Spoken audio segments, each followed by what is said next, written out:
श्री गणेशाय नमः।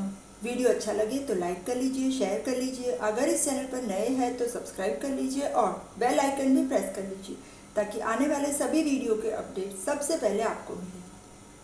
पुरुषोत्तम मास की कथा 10वां अध्याय, दुर्वासा मेघावती का संवाद और गंगा स्नान की कथा।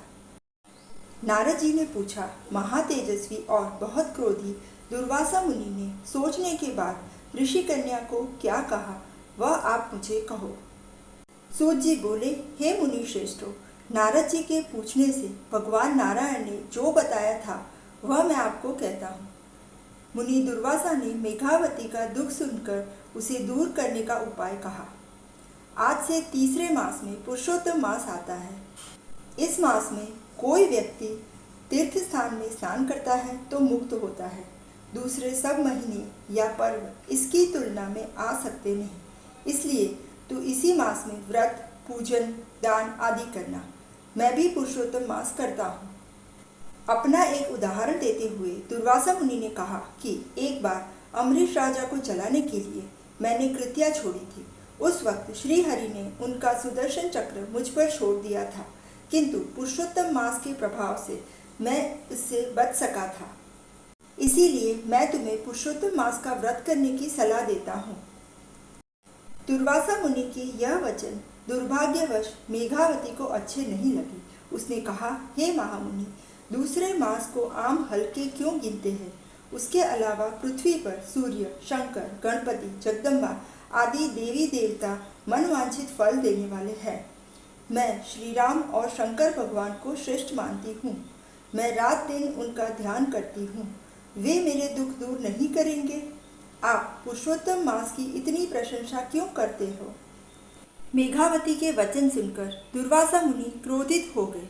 फिर भी उन्होंने अपने मित्र की अनाथ पुत्री को शाप नहीं दिया। उन्होंने सोचा कि यह बालक बुद्धि है, उसे पुरुषोत्तम मास के प्रभाव का पता नहीं है। उनके अलावा वह शोक में डूबी हुई है, इसलिए वह मेरा शाप सहन नहीं कर सकेगी। उन्होंने दया दिखाकर कहा, हे भाग्यहीन पुत्री, तू मेरे मित्र की पुत्री है। तू अच्छा बुरा समझ नहीं सकती। उसका मुझे दुख है। तूने पुरुषोत्तम मास का अनादर किया है, वह ठीक नहीं है। मैं तो बद्रिकाश्रम जा रहा हूँ, तेरा कल्याण हो, किंतु जो शुभ अशुभ होने वाला है उसे कोई दूर नहीं कर सकता। दुर्वासा मुनि तो चले गए। बाद में पुरुषोत्तम मास का अपमान करने के कारण वह मुनि कन्या निस्तेज हो गई। लंबे समय तक सोचने के बाद उसने भगवान शंकर की आराधना शुरू की, क्योंकि वह मानती थी कि भगवान शंकर तत्कालीन फल देने वाले हैं। इति श्री बृहदनारदीय पुराण के पुरुषोत्तम महात्म्य का दुर्वासा मेघावती संवाद नामक 10वां अध्याय संपूर्ण। अब पुरुषोत्तम मास की पावन कथा सुनेंगे। गंगा स्नान की कथा। एक गांव था, उसमें एक ब्राह्मण अपने पुत्र के साथ रहता था। पुत्र बड़ा हुआ, ब्राह्मण ने उसकी शादी करा दी। उसकी बहू आई, इसलिए ब्राह्मण ने देव दर्शन, पूजा पाठ और कर्मकांड में ध्यान दिया। कर्मकांड के कारण ब्राह्मण के पास मूढ़ी हो गई। वह जरूरतमंद किसानों को पैसे ब्याज पर देता था। किसान फसल पकते ही उसे बेचकर ब्राह्मण को ब्याज के साथ मूढ़ी वापस करते थे। ब्राह्मण एक दिन कर्मकांड का काम खत्म करके घर आया। तब लड़के की बहू ने खाना पकाया नहीं था, इसलिए ब्राह्मण ने लड़के की बहू को डांट दिया।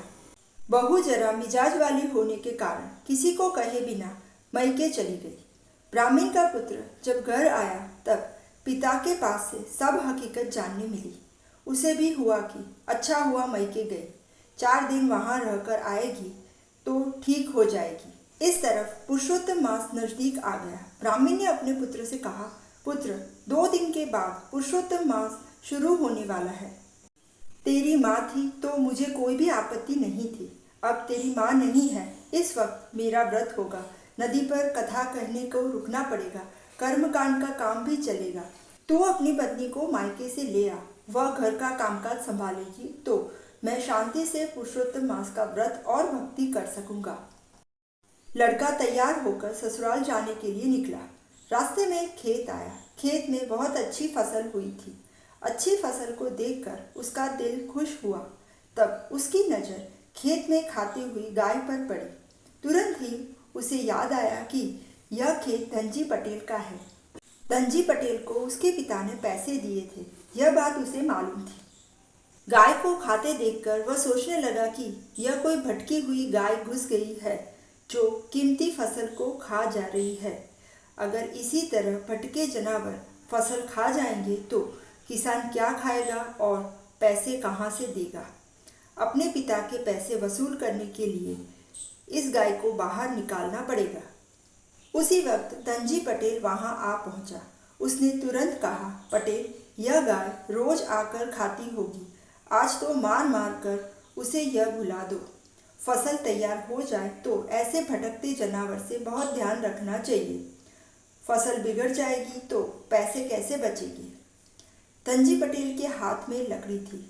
फिर उन्होंने खाती हुई गाय को मारना शुरू किया। गाय मार के कारण मरने की दशा में आ गई।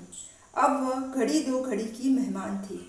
मरने से पहले गाय बोलने लगी। उसने ब्राह्मण के पुत्र को श्राप दिया, ब्राह्मण पुत्र, तूने मेरे विरुद्ध गलत सूचना देकर मुझे किसान से मार खिलाया। इस तरह मैं थोड़ी देर में मर जाऊंगी। अब तेरे कर्म के फलस्वरूप तू गधे का अवतार भोगेगा। यह सुनकर ब्राह्मण के पुत्र का पसीना छूट गया। वह घबरा गया। यह तो गाय माता का शाप है, कोई काल में मिथ्या न होगा। वह तो गाय के पैरों में गिर गया और विनती करने लगा, हे गाय माता, मुझे क्षमा करो।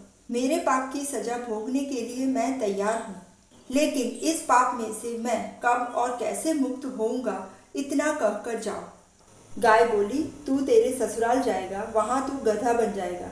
अब तेरी बहू तुझे गधे के रूप में इधर लाकर पुरुषोत्तम मास की शुरुआत से लेकर आखिरी दिन तक रोज सुबह गंगा स्नान कराए, खुद स्नान करे और तुझे खिला पिलाकर एक टंग करे तो उसके पुण्य प्रभाव से तू गधे में से वापस असल रूप में आ जाएगा।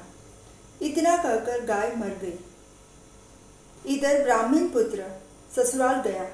उसे नरम देखकर ससुराल वाले खुश हुए। इन्होंने सोचा कि अब कैसे नरम होकर लेने आए हैं। ब्राह्मण पुत्र ने गाय की सब बात अपनी पत्नी को कही। उसका शाप और शाप में से कैसे मुक्त हो सकते हैं वह भी बताया। बाद में वह तुरंत ही गधा बन गया। बहू धर्मनिष्ठ थी। वह गधे को लेकर ससुराल आई। पुरुषोत्तम मास शुरू होते ही रोज सुबह गधे को लेकर गंगा नदी में स्नान कराती। बाद में खुद स्नान करके कथा सुनती। गधे को खाना खिलाने के बाद ही खुद खाना खाती थी। यह सब देखकर लोग मजाक करते थे, लेकिन बहू उनके ऊपर ध्यान नहीं देती थी। यह बात वहां के राजा के कान गई। राजा ने सिपाहियों के साथ गधे को पकड़ मंगवाया। बहू रोती हुई राजा के पास गई। राजा झरोखे में खड़े थे। बाहर गधा बांधा हुआ था। बहू तो गधे के पास गई और उसके शरीर पर हाथ फेरने लगी। बाद में राजा सन्मुख होकर बोली, महाराजा, मेरा गधा मुझे वापस दे दो। उसे नहलाकर और खिलाने के बाद ही मेरे खाने का नियम है।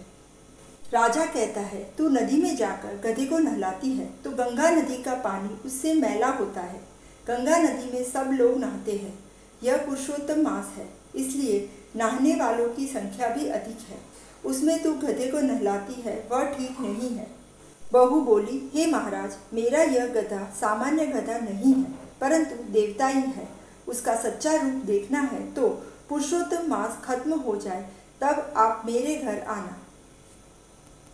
राजा के दिल में दया आई। उसने गधा बहू को सौंप दिया। बहू ने हर रोज के नियम की तरह गधे को नहलाकर खिलाकर पुरुषोत्तम मास खत्म किया। अब वह गाय माता के शाप में से मुक्त होने की तैयारी में था। बहू ने गंगा जल का कलश भरकर गधे के पास खड़े रहकर प्रार्थना करते हुए कहा, हे पुरुषोत्तम भगवान, यदि मैंने पूरा महीना संपूर्ण श्रद्धा से अपना व्रत किया हो तो गाय माता के शाप से मेरे पति को मुक्त करके असली स्वरूप में वापस दो। इतना कहकर उसने 3 बार जल उस गधे पर छिड़का, जिससे उसका पति असली स्वरूप में वापस आ गया। दूसरे दिन राजा रानी बहू के घर पर आए। उन्होंने इधर उधर नजर दौड़ाई। बहू कोई युवान के साथ बात करती थी, यह देखा। बहू की नजर राजा रानी पर पड़ते ही वह तुरंत खड़ी हो गई। राजा रानी को नमन करने लगी। बाद में अपने पति को भी राजा रानी को नमन करने के लिए कहा। आखिर बहू ने सब बात बताई। पुरुषोत्तम मास के व्रत स्नान का ऐसा अलौकिक महिमा जानकर राजा रानी ने आजीवन पुरुषोत्तम व्रत रखने का संकल्प किया। गांव लोगों को भी इस प्रसंग के बाद पुरुषोत्तम मास के व्रत के लिए बहुत आस्था और श्रद्धा बैठी। पुरुषोत्तम भगवान की जय। पुरुषोत्तम भगवान जैसे ब्राह्मण पुत्र और बहू पर प्रसन्न हुए, वैसे ही आपका व्रत करने वाले, कथा कहने और सुनने वाले सब पर प्रसन्न रहिए। जय श्री कृष्ण।